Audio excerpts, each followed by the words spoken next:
they bring their game together. BizKids. Can you dig it? They know what's up and let you know just how to make that go together. BizKids. So learn a little more about bringing money to the door together. BizKids. Right on. Brought to you by Economics. It's a big word for a big process that happens all over the world every single day. Some economists look at the big picture, some take a closer look.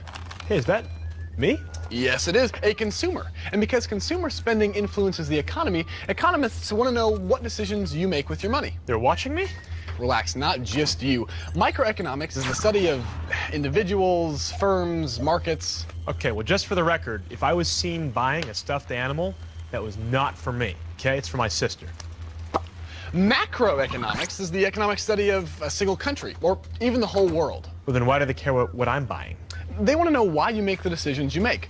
For instance, if the price of stuffed ponies went down, you'd be more likely to buy, right? Okay, would you please quit it with the stuffed ponies? I didn't buy it for me.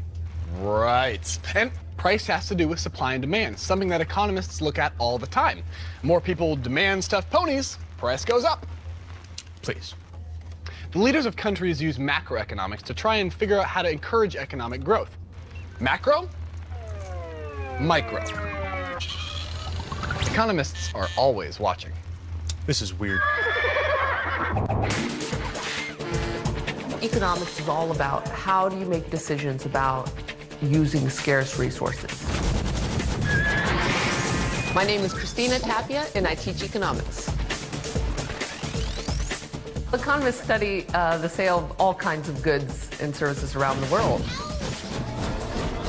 No matter what you do, it doesn't matter if you're an athlete, an artist, if you want to run your own business, economics will give you the tools to make better decisions with the scarce resources that you have. The supply of dollars is the net capital outflows. Again, I teach macroeconomics, but in my work, I do more microeconomics. So we can think about microeconomics as an individual or maybe a family or one business. Micro in Greek means small. Macroeconomics, and macro means large. You can almost think about macroeconomics as being in an airplane and trying to get an overview of, say, the U.S. economy and looking out over the entire U.S. And microeconomics as zooming into the living room of a family. Supply and demand, those help to determine the price of the good or the service or the scarce resource that we're considering. Let's apply the ideas of supply and demand to the market for orange juice. How much is your orange juice?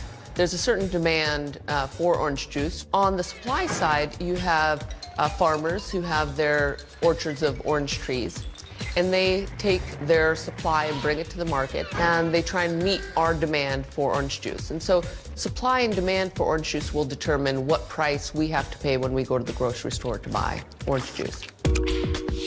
What gets me excited is economic indicators. Economic indicators tell you how the economy is doing right now, how the economy might be doing in the near future. So some examples of economic indicators. We look at inflation. We look at GDP, the total production and output in the economy.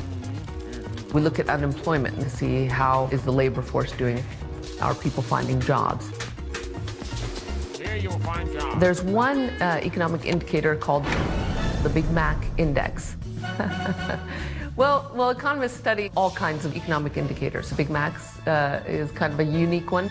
The Big Mac Index is used to compare the purchasing power of, say, the US dollar with the Canadian dollar or the US dollar with the euro. The reason we use Big Macs is because Big Macs are sold in all these different countries. It's a fairly consistent good. You know what you're getting when you buy a Big Mac. We can use that as a common good to get a sense of the purchasing power of these different currencies in different parts of the world. Anyone who can take economic indicators and use that information to help them make better decisions will have an advantage. And who wouldn't want that?